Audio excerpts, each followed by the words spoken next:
Hey, you're a wizard, Harry. What's up? It's the Culture Detective here investigating your favorite albums.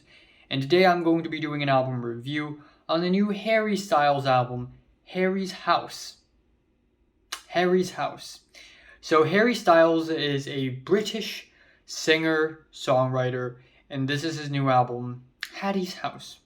Harry Styles, everybody knows about him at this point, member of the formerly popular band One Direction, now gone solo.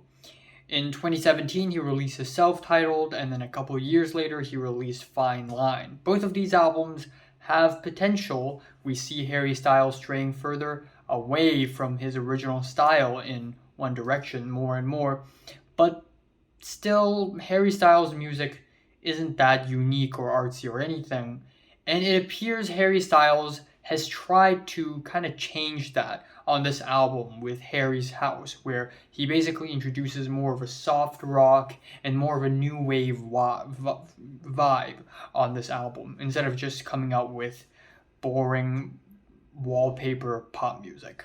Now, the issue I have with this album is uh, it's that while Harry Styles is trying to make something different, at the end of the day, it's not that different from his original material. It's not that different from his previous music. So the result is kind of bland and kind of safe and inoffensive still. Even though the album starts off pretty amazing, we have Music for a Sushi Restaurant, which is a groovy pop rock track with nice horns, buzzy vocals, ba ba ba ba ba, and Harry Styles also scats a little bit. The lyrics are a little corny with the fried rice and the soup and the sushi, but as a love song, I guess it's pretty cutesy. And then we have the second track, Late Night Talking, which is a gentle disco and synth pop mix. It's really fun and catchy, and I genuinely like it. I also like the third track, Grape Juice. It's another solid soft rock track with a warm bass and warm vocals, and it's pretty nice. But after this point, the album pretty much goes downhill. We have the track As It Was, which is basically The Strokes meet Vampire Weekend meet some new wave music, I guess. But it all somehow goes together, resulting in a really bland and boring track. And then we have the track Daylight, which is just very mundane and safe. The instrumentals are kind of sluggish, and it's just a drag. The whole track, I was just waiting for the track to be over when I started listening to it. It's just like, ugh. Then we have the track Little Freak, which is more Vampire Weekend worship with a soft beat and vocal layers that just sound really washed out and really, there's nothing catchy or special about it. It's so seamless. Then we are followed with a track called Matilda, which is a cute little ballad that is sweet and endearing, and occasionally lyrically, Harry Styles also references the book Matilda.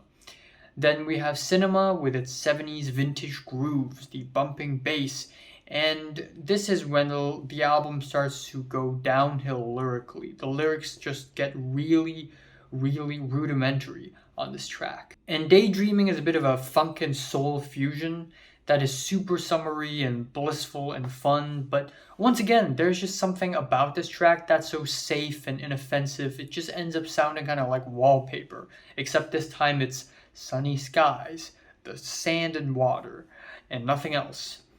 Then we have Keep Driving, which is very inoffensive and very forgettable. And the same pretty much goes for Satellite. It's a new wave soft rock fusion, and the instrumental breakdown near the end is really nice, but overall the track is just kind of bland. Then we have the track Boyfriends, which is an acoustic track where Harry Styles talks about his observations on other people's dating life, especially on how to be a good boyfriend. Like, oh, I saw that you and this other person are dating, and oh my god, that guy who's your boyfriend, like, he's not good enough. And it's not like I'm spying on you or anything. I'm not being creepy. What?